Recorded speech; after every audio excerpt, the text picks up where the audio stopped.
Hey guys, this is Nicole back doing another YouTube video during this quarantine craziness, you know, with COVID-19 and Big Rona.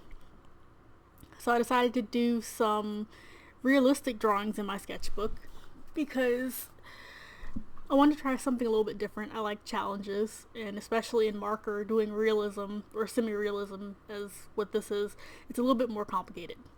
So I went with a molten lava cake this time, and you're going to see that I'm starting off by blocking in a lot of the cake with a really light shade of brown.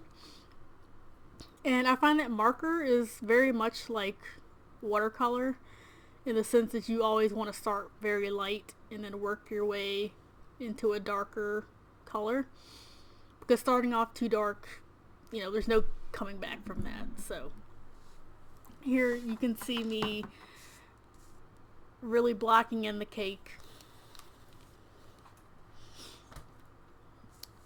and with this one I kind of ran into a little bit of a problem because I've been doing a couple of these realistic drawings every couple of days, but with this one I ran into an issue because I have a lot of browns, but they're on the lighter scale of the spectrum. I don't have a whole lot of dark browns. So you're going to see me struggle coming up with the actual liquid chocolate because I only have 2 dark shades of brown. So I couldn't really get it as dark as I really wanted to. But, that's just something I'll have to work on later in buying more Copic markers to fill out that end of the spectrum. So, sorry for my hand being in the way. You're going to see that a lot in these videos. Unfortunately, I'm left-handed, so I think I need to switch up my mic setup, and my videoing a little bit. Maybe put the camera and the mic on the right side of the table, and so that way I'm going from left to right and I'm not putting my hand in the shot too much. So here you see me kind of blocking in some of the darker patches on the cake. The thing with marker is, you can't really get but so detailed. So later on, you'll probably see me go in with colored pencil to really get some of those finer details.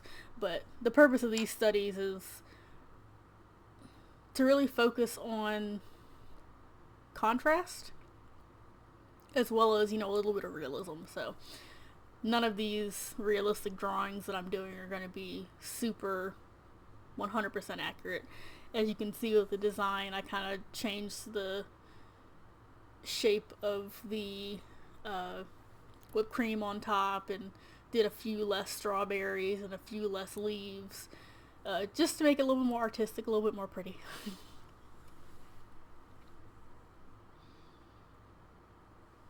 But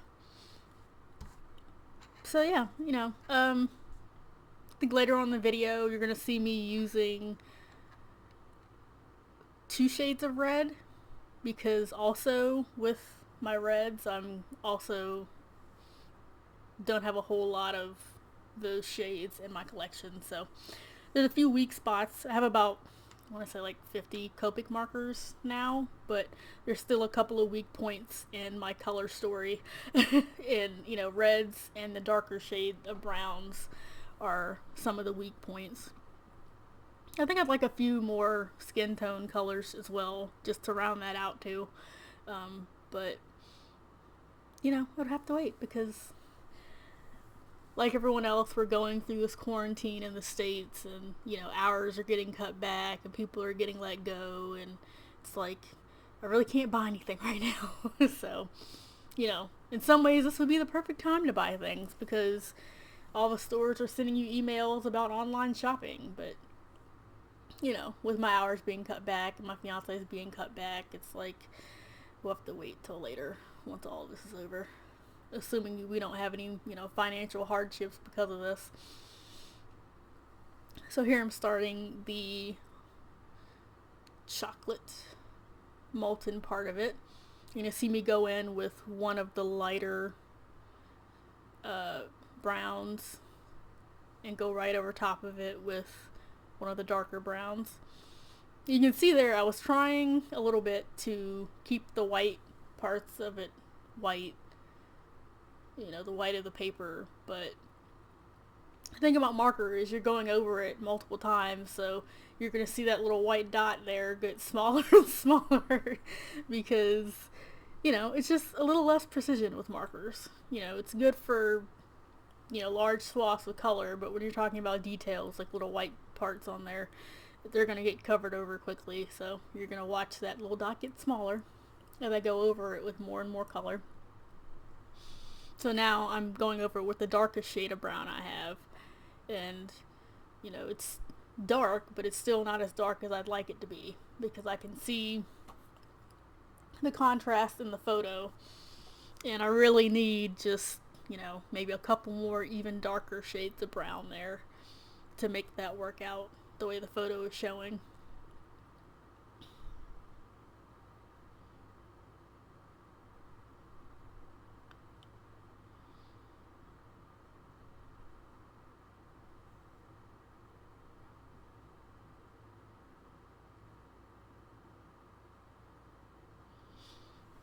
Because you can see me like trying to slow down and really get the brush tip in those tiny little areas because brush tips are great, but even still with a marker trying to get into those tiny crevices is a little hard. So now I'm moving on to the leaves, and because I'm using marker, the cool thing is you can just really block things in very rough. So you're going to see me put down yellow and then put down a light green, and you're like, how is that going to work? But, because I'm putting multiple layers of color on top, you can block it in as rough as you want because you're not going to really see all of those really rough patches the more layers you put on. So I just roughly blocked in where the light is with the yellow and then the lime green.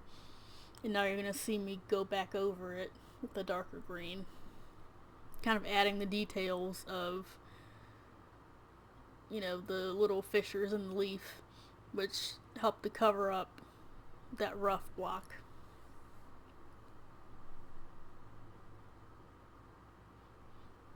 And with realistic drawings, a lot of it's very intuitive. You're just looking at the photo and you're modifying your style a little bit to make it look more realistic. And so, while you can't really see the details in every section of the leaf in the photo, that's just what I went with for my style is, let's just go ahead and define the segments of the leaf and then go back and block in a little bit of shadow. It doesn't need to be exact. It just, you're working with light and contrast and getting things close, because a lot of the times with my style it's very cartoony. So I draw a lot of girls, as you could probably tell with my other videos. So there's no real need apart from anatomy to be super accurate with, light and shadow. So this is a very good, practice on where the light's coming from, what area of the cake is actually reflecting that light. So here you see me go in with red and pink because I only have two shades of red, a dark one and then a, more basic regular shade of red.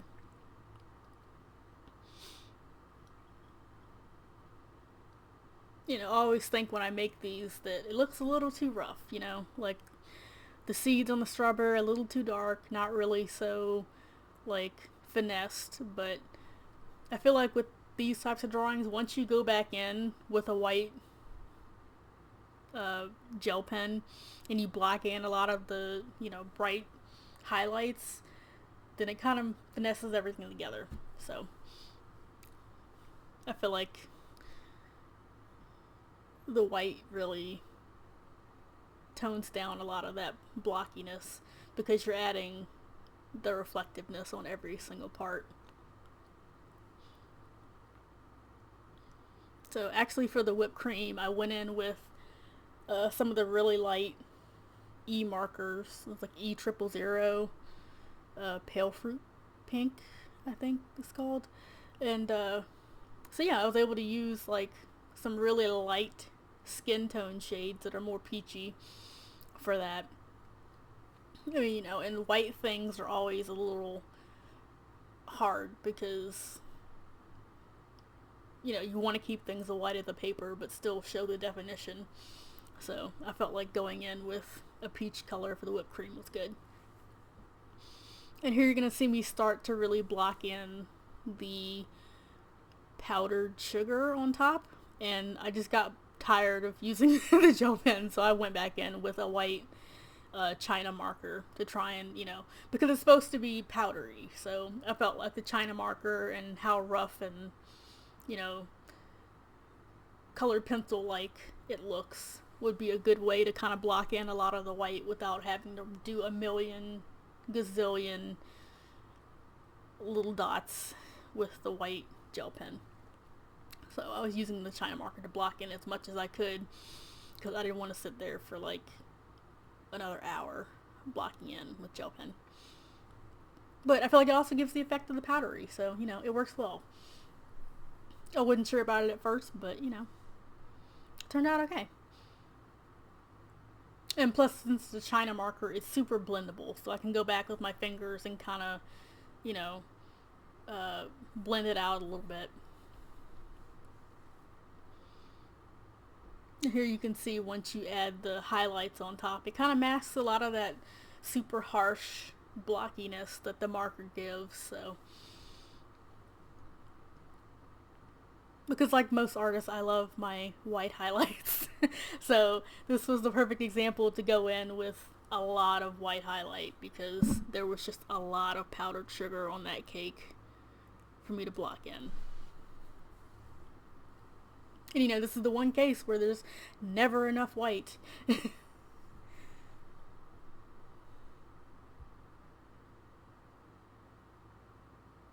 And now you see me here just defining some of the edges a little bit, between the wall of the cake and where the powdered sugar is. Trying to give more of a definition to the exterior from the interior of the cake.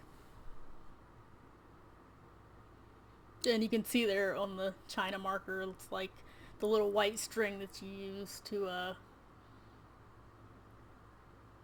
kind of unravel the marker so you can sharpen it. I wanted to cut that off, but I could not because I still need to sharpen it, so it's a little bit in the way at times. You can see me blocking in some white areas and kind of blending it out with my finger with the gel pen for some of the places that have a highlight, but it doesn't need to be so sharp.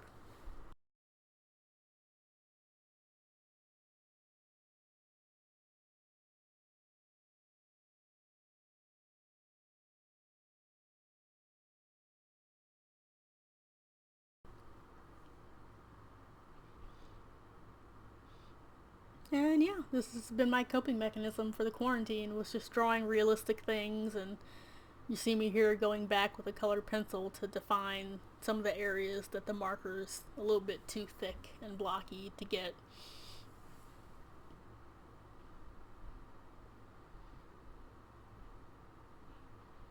And erasing some of it out because it's a little too strong in places. So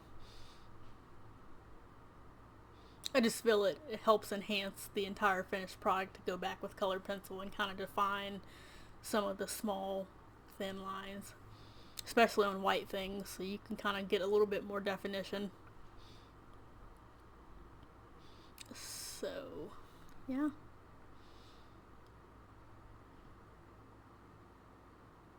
I hope you guys have had fun watching this. I may do one more. I'm working on my mom's birthday card. Don't know if I'll get it done in time, but I might do another one soon. Need to get more on this YouTube thing. since I do draw a lot nowadays. So, hope you guys enjoyed. I will see you later on when I post another video. Hopefully soon with this quarantine. Bye, guys.